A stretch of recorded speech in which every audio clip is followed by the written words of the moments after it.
much for doing this, Tori. I really appreciate it. You're so welcome. It was fun to have a reason to get up and dry my hair today and put some lipstick on. I know. To get out of the sweatpants. Oh, I told my mom, I actually have to like get up and go to work today. I'm special. I get to go to my office. I got special permission to come to my office to do an interview because I was like, no, I have no instruments at home. Well, actually, I was going to start by asking you about that. Yeah. You know, kind of what it's like for a musician under lock-in and shutdown. Oh, I mean, I think it's Don't tell me now. Let's wait till the mic's turned on, because I think it's kind of interesting for people to hear about. Oh, you know what I mean? Recording, we're good. Are you recording? Okay, great. Well, I'm going to start. Tori, thank you so much for agreeing to talk to us today and for giving us a kind of demo or a window into some percussion works you've played and some that we would have heard in March, but sadly we couldn't. And for those of you who are listening, I'm talking to Victoria Sparks, percussionist, and a very frequent and wonderful collaborator with us at the MCO, the Manitoba Chamber Orchestra. So tell me, Tori, what have you been doing? What is shutdown like for a percussionist?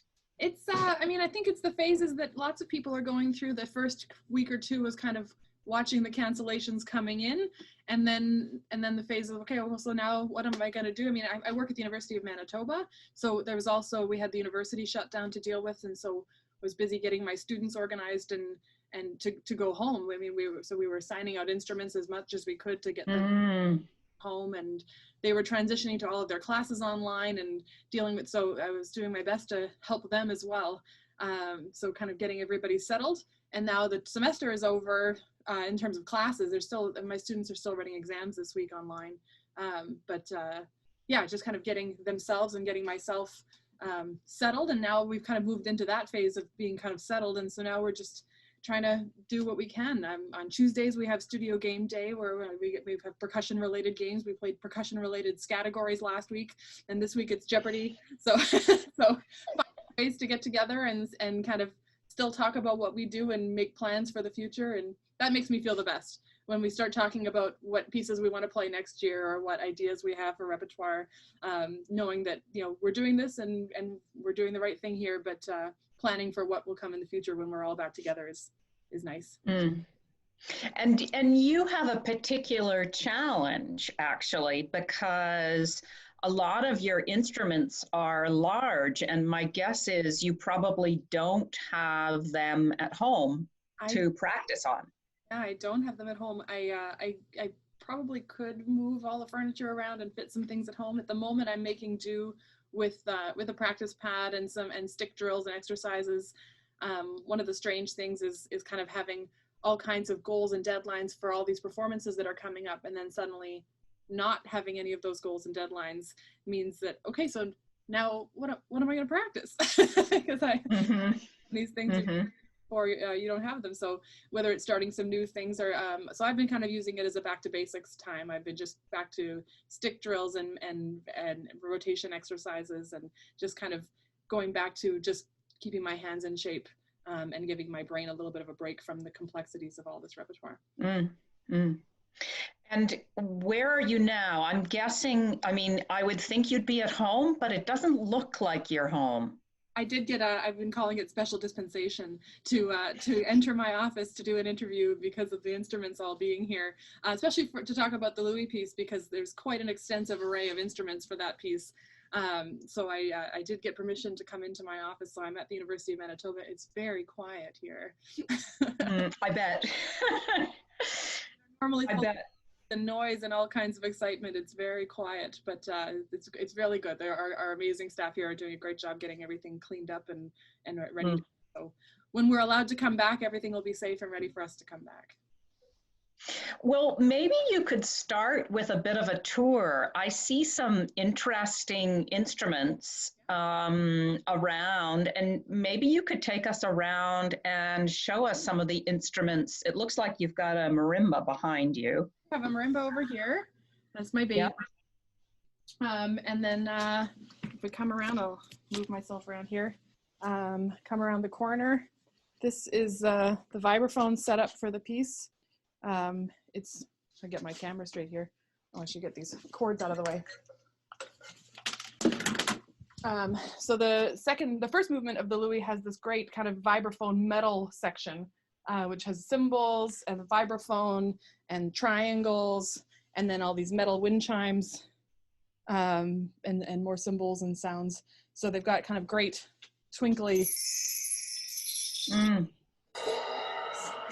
then a sizzle cymbal here, which has a nice, so we kind of get this really nice sparkly metallic sound at the end of the first movement. So it's kind of been a fun metal station to play with. Actually, that sizzle cymbal, just show it to us one more time, because it's actually got a little chain across it, and that's what makes it sizzle. Yeah, what lets the cymbal do, it lets it do double duty for us, because if I the sizzle away, then we have just a regular suspended cymbal, and then I can put the little chain on, and it gets that nice effect. The Louie calls for a lot of things, and it called for that sizzle cymbal just one time, and I couldn't figure out where to put another cymbal in the setup. So I thought, okay, I'll just add a sizzle on it, and because I need the cymbal without the sizzle for some other spots. Yeah. And she was going to, I mean, when I first mentioned this commission to her, I had heard a couple of pieces of hers that use a fair amount of Chinese percussion instruments. And so she's continued with that trend here. She's written for a few different, not only Chinese, but kind of various parts of Asia. So one thing I have right here on the desk is they're called cheng-chengs. And so they're little tiny cymbals. They're often played in the hands, in kind of taiko music, but they're also in Balinese music, played by mounting some of them upside down and then playing them with the others. So this will be quite loud, sorry. So there's kind of a very neat sound, and this is actually the part at the end of the piece. There's these cheng-chengs and opera gongs, which I have over here. Actually, I'm going to go get them and bring them back.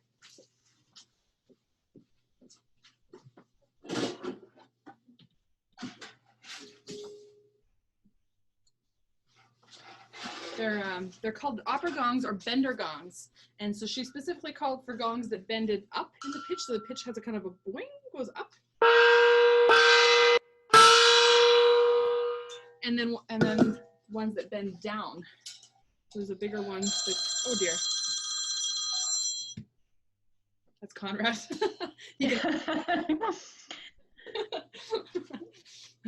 And then one that bends down. Falling down. So these kind of big metallic sounds to finish off the piece. It has a big splashy ending with all of. It's interesting. It sounds almost a little bit like some of the voices in Chinese opera, those gongs, the way they bend the pitch. Yeah. And I think these kind of have relationships to some of the temple instruments and the bowls. Oh, the bowls. Where did I put those bowls?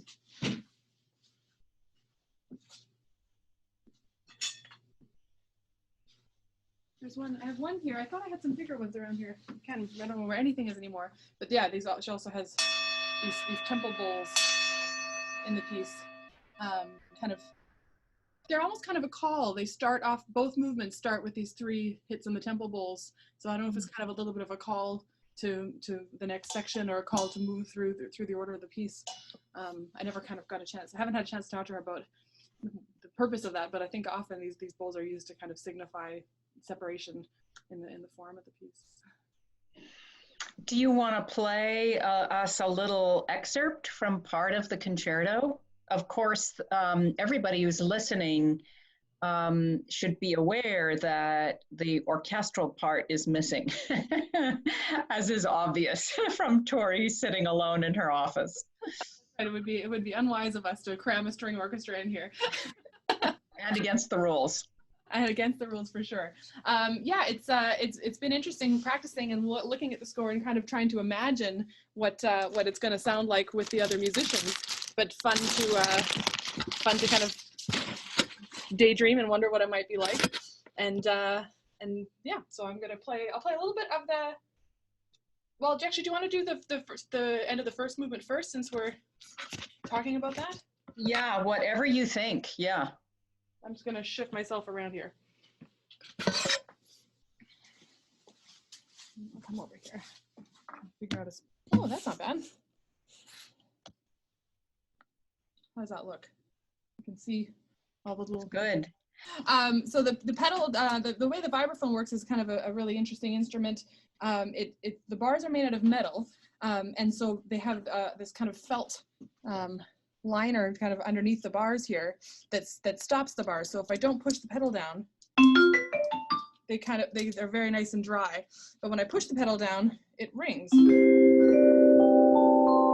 and it's kind of this lovely celestial sound. So there's a nice feature. And then the vibraphone also has a built-in vibrato, which you can get by turning these little fans that are inside the resonators. So these resonating tubes that hang underneath the bars that make them louder, that make the bar resonate. They can be opened and closed, these little fans that make this kind of vibration sound. So you get a really neat. Of course it's going to embarrass me in front of my friends here. There we go.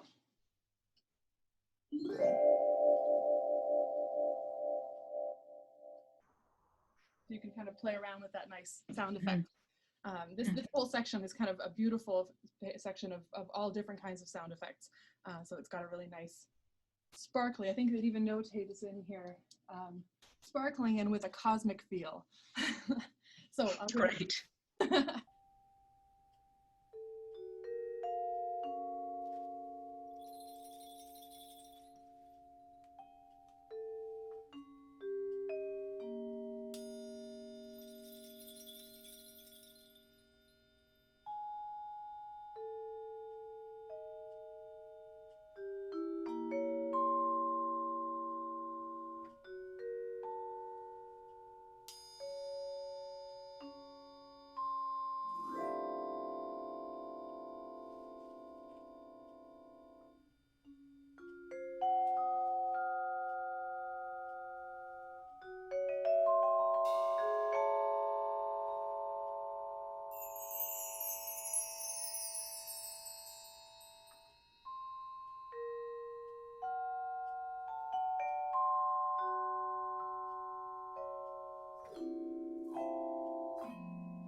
So you can hear all these beautiful colors getting mixed into the vibraphone sound. So it's a pretty neat effect.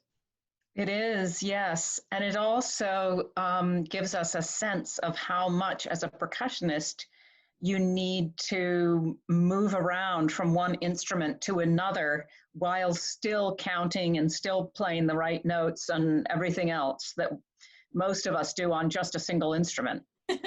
I often have a joke with my students that like the most stressful feeling that you have sometimes as a percussionist is when you're standing there holding a pair of sticks and you know that you need to be holding a different pair of sticks, and it's like your brain seizes and all of a sudden you're like, how do I get the sticks that I need into my hand? How do I do it? And your body sometimes that lets you down. So tell me now, I think you have a little more of Alexina Louie's piece that you're going to play, but before we do that, let me just ask you, you played another concerto for us a couple of years ago that was a huge success. And in fact, we were going to bring it back in our April concert that actually would have happened next week. I know. Yep, and we were going to take it on tour as well in Manitoba to some of the more remote communities. So I will, sorry? I was just going to say oh my goodness.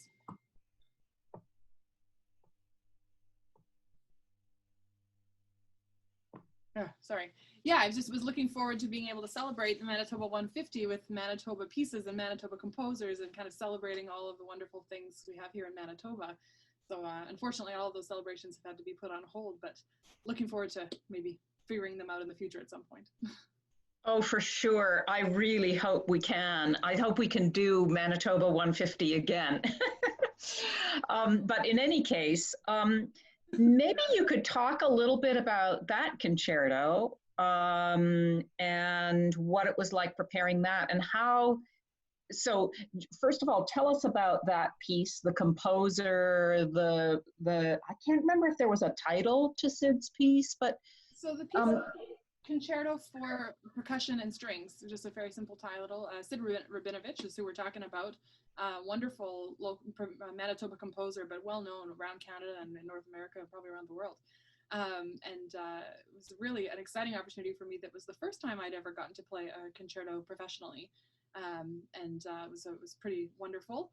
And then it also ended up being part of this project where there was a documentary being made about the process of having pieces commissioned and premiered and having new works be developed.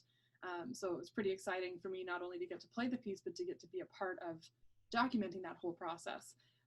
It was a very strange thing to kind of have your life be documented for a period of time and have somebody coming around and all these questions, but really interesting. I really liked it. I think most musicians, we spend a lot of our time in concerts presenting the thing that we've worked on privately, and so I think we always kind of enjoy getting a chance to actually talk about what we do and how we do it and how it works and kind of get behind the scenes a little bit.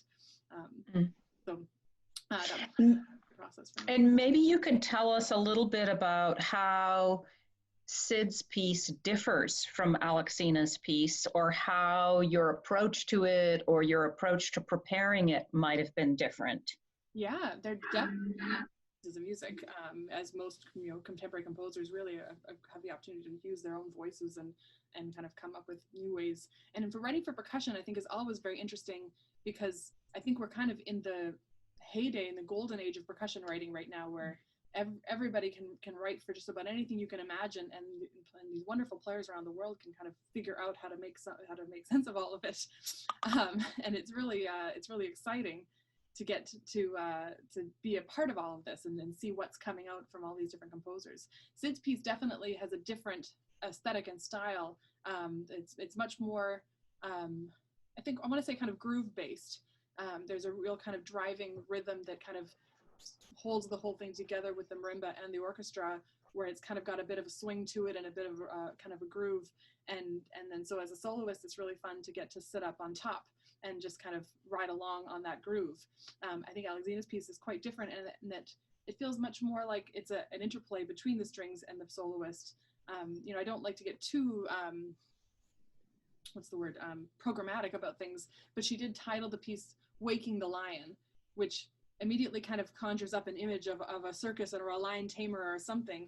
And I haven't quite figured out, I don't think I'm the lion tamer or the orchestra is, or the Ida, or I don't think it's too clear who all those roles. But I think there's lots of kind of moments in the piece where you're sneaking up on something, or things are a little more there's a little more imagination kind of in the way that you kind of approach some of these lines. They're written in a way that they're not written in strict time.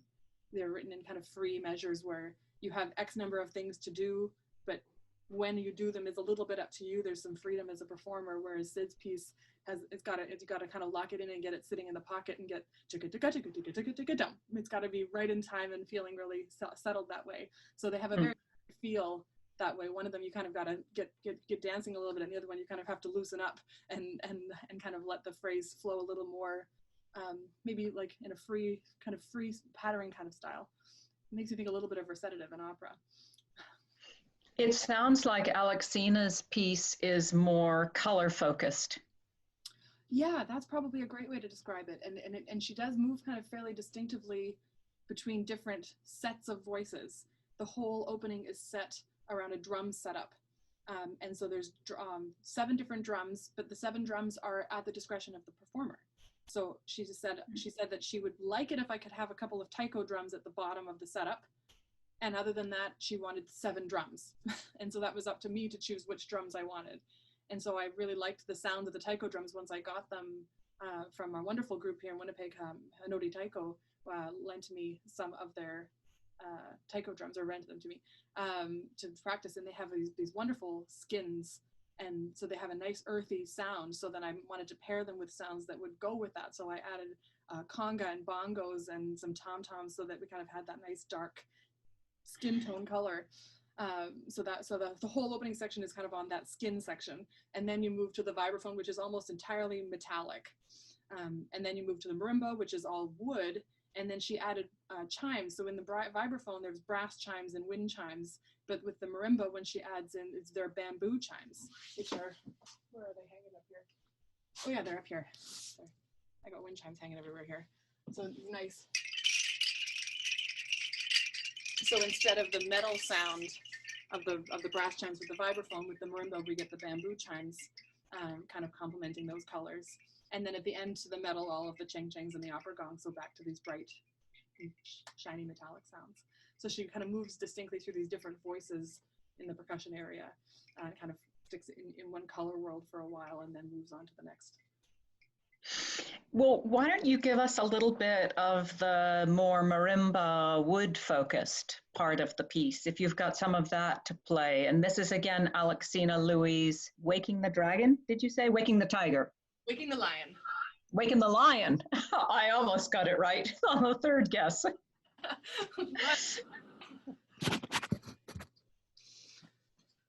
right.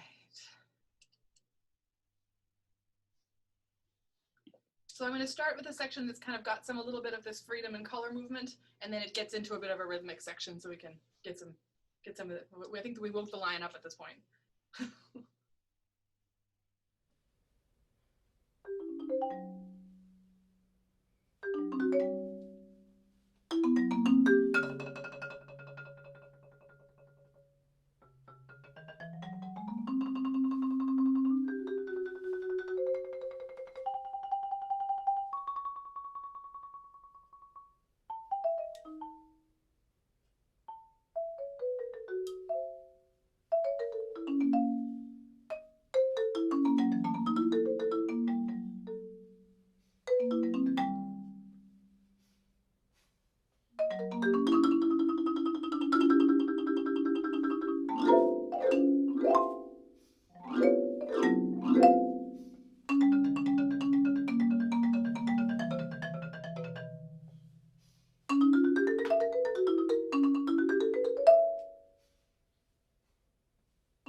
Nice. Nice. Yeah, it's kind of fun, kind of playing around in this kind of 3/4 and 6/8 feel, and so it's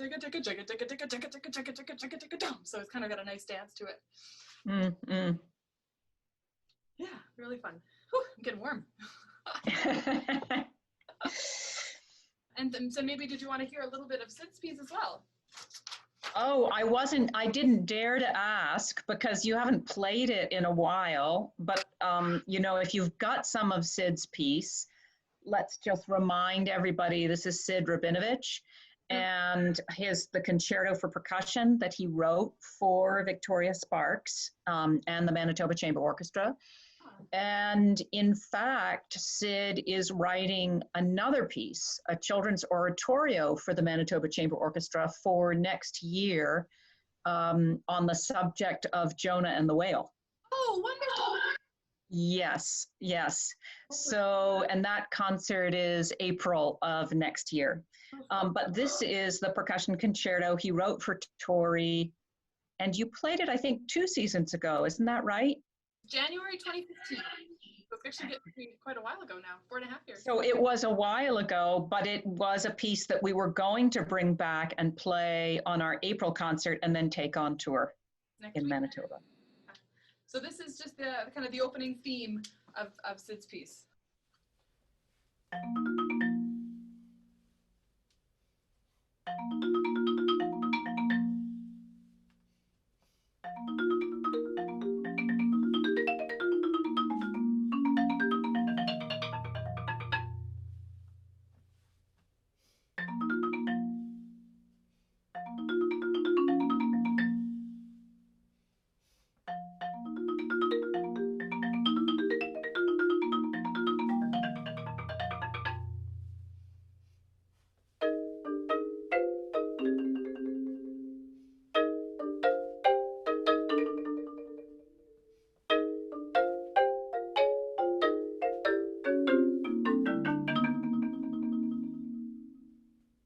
Those are kind of the 2 main themes that he plays with throughout the rest of the piece. That's great. That's great. Yeah.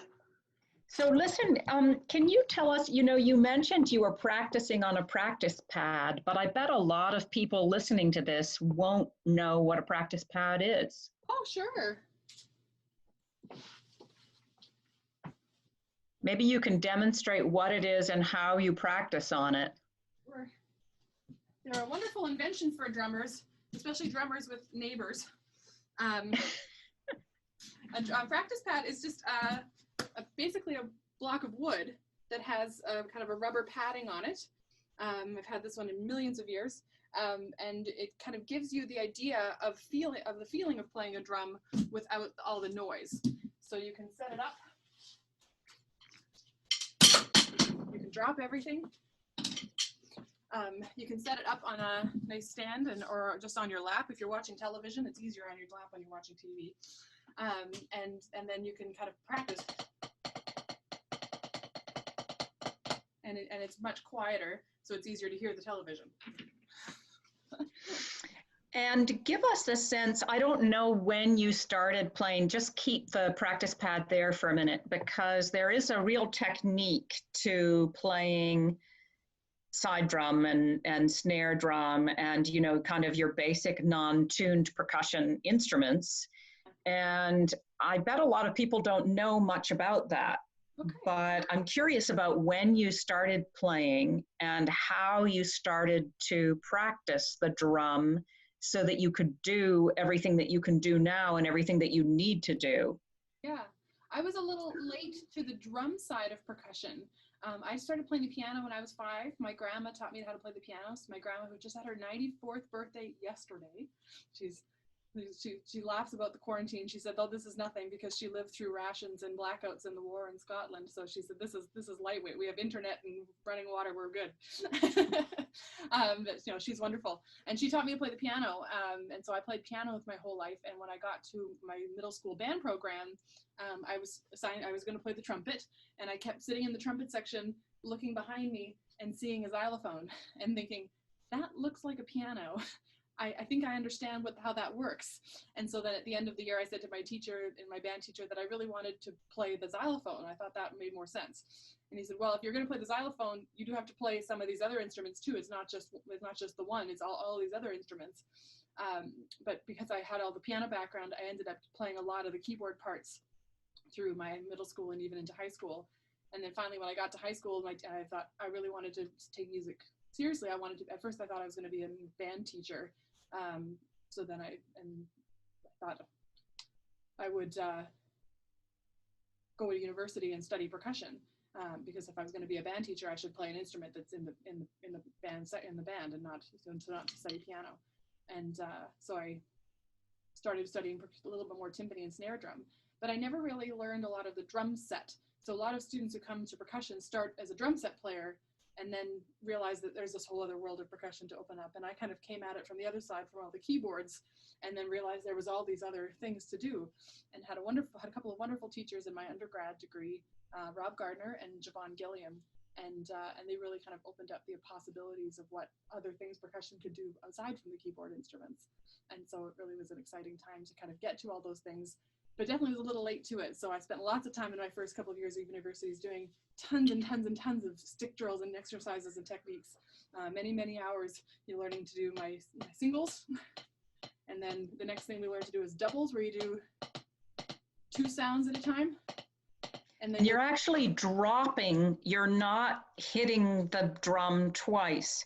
You're letting the stick bounce so that the second of the double is in fact off a bounce, not off a strike. Exactly. We like to joke with my students that percussionists are inherently lazy. We want to figure out how to make it as many sounds as possible while working as little as possible. So if you can make 2 sounds and only put the same amount of effort as you put into 1 sound, then you're getting 2 for 1. You're good. So what ends up happening is the stick actually bounces inside your hand. So if I do half of it, the stick comes out, and then I use my fingers to make the second sound. So my wrist does 1 sound and my fingers do the second. And then when we get fancy, we can do more than 2 sounds. So we call that a multiple bounce, or a buzz, where you get many sounds. And you can also control that a little bit more. Triple stroke. You have 3 sounds. So you can kind of make a difference between 3 sounds and more than 3 sounds.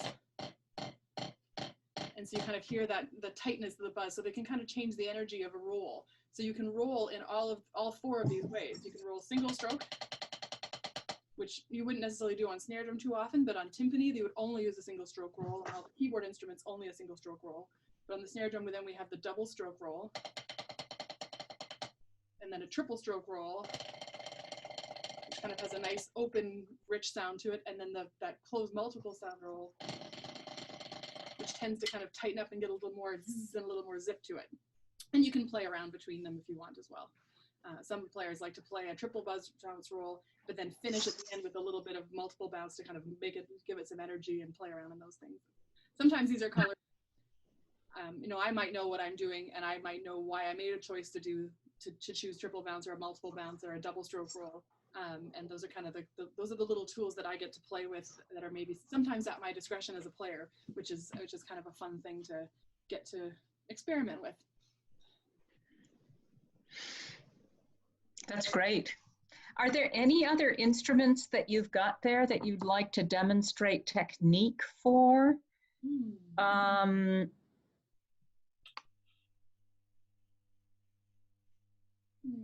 guess, did you want to maybe do a little bit on the 4 mallets? Like just to, Oh, that would be so interesting, yeah.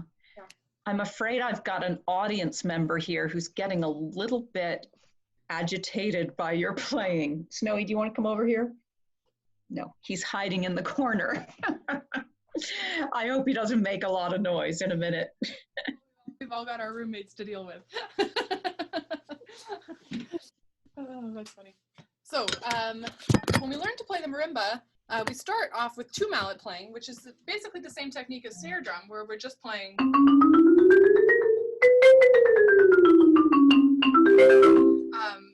one note with each hand. But it quickly became desirable to be able to play more notes than that. Pianists have all 10 fingers and they can play all these different notes. And so techniques were developed for keyboard players to play more than 1 note with 1 hand. So there's a few different styles of playing. We have a traditional grip, which is where the sticks get crossed and then held inside the hands. And so this is quite popular in Japan and in Europe. So most players still play this way. This is the kind of the first way that was developed. So if you've ever seen Evelyn Glennie play, this is how she plays, with a traditional grip. Later on, a vibraphone player named Gary Burton developed a technique for holding the mallets so that he could reach the vibraphone, which is flat, as opposed to the marimba where the bars are graduated. The accidental bars are up a little bit higher. On the vibraphone, they're all flat on the same level. And so to reach these kind of big, kind of angled jazz chords that he was playing, he found that this technique made him have to do a lot more kind of these chicken wing arms. And so he developed a technique where the sticks actually crossed each other much higher up and get held kind of in a plus sign. And so then when you're playing these kind of flat chords, it actually made the angles a little easier to get. And also it's quite strong and powerful, and you could play quite loud. When you're playing in a jazz ensemble, you really had to crank it out to get to be heard on a vibraphone. So this was called the Burton technique. And then later on, a third technique was developed called the Stevens technique. Howard Stevens called it a method of movement. He got frustrated with these two techniques because he didn't like that the sticks actually crossed each other. And then one was contingent on the other. He wanted to be able to move all of his sticks independently of each other. So he developed a technique where you hold one stick in the back of your hand, just with your back fourth and fifth fingers, and then the other stick rests in your hand and is controlled by the thumb and the first finger, and the two sticks can be moved separately, and one does not cross the other. So you can play nice big wide intervals, and you can play around with the different sounds. And then he went ahead and developed all kinds of ways to kind of make all these different sounds. So we have what we call rotations, where the sticks rotate side to side. And then you can do that with both hands. And so you can kind of get these nice sounds and sound effects. And then we can roll with those sounds by alternating both hands separately, or the same, like both sticks at the same time. Or we can get what we call a ripple roll, where you kind of let the sticks rotate around each other while they roll through all these notes. So it kind of lets us play with different sounds and textures and colors when we're playing on the marimba. So you saw when I was doing Sid's piece that, you know, you can cross.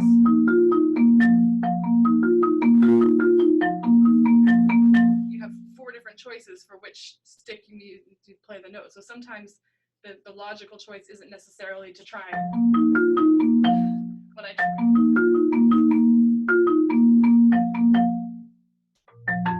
can't remember the notes this way. But to try and play this way is really awkward on my shoulders. But if I invert the notes and kind of flip my hands upside down, you can reach the notes in a more comfortable way, and kind of use these techniques to kind of find your way around this giant 9-foot instrument. Have you got a piece or just a little excerpt of something that you could play that's kind of chordal in nature, that's maybe more traditional, one of the pieces that maybe you'd study as a student of marimba in order to learn the techniques of, you know, manipulating 4 sticks at one time? Yeah, I have a piece that actually I was just playing the other day. It's a piece that we get into maybe by your second year of university, and it's by a good friend of the NCO. It's Evelyn Glennie, wrote a piece called A Little Prayer, and it's a beautiful chorale, kind of written in the style of kind of the Bach chorales, but it's a very simple chorale that she wrote when she was quite young, but it's kind of become one of her go-to pieces for, I think she plays it a lot of encores because it's just such a beautiful, and it's a piece that we learn to do these rolls. We learn to play around with these rolls, and we learn to change all the interval sizes. So it's just beautiful. I'll play a little of that.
piece I've been playing for a long time, but I keep coming back to it. I can't ever leave it alone. It just makes me feel better every time I play it. It's a really beautiful piece. And, you know, I don't know what the sound, I mean, I do know obviously what a marimba sounds like, but listening to it over Zoom, the sound almost feels like some kind of an organ. Oh, that's right. I mean, it has a real ecclesiastical sound, and it gives such a wonderful sense of how you can shape the phrase and the voicing that you can do within the chorale. Within the different to play around with which voice is coming, all the different tensions and the harmony, and yeah, it's one of those pieces you kind of learn and you never get away from. I come back to it lots of times, and even it's very funny. Last time I was in here practicing, with all of this going on, I just thought I need to play something that just makes me feel calm, and this piece just always makes me feel very centered and calm. So nice to get. I'm so glad you played that for us. It was really nice. It feels like something we almost need as a hymn or prayer for right now. Yeah, a little bit of ease. Yeah. Excellent. Great. Well, Tori, thanks so much. It was great to see you in your office. Thank you for playing the excerpts from Alexina Louie's piece, from Sid Robinovitch's Concerto, and that lovely little encore, that hymn that you played, that Evelyn Glennie arranged. And wrote. It's her. She wrote that piece. Yeah. Yeah, it's wonderful. It's good. It's so good to be here with you, and thanks for having me. And we'll see you soon. Yes, I hope we'll see each other very soon. Me too. Bye.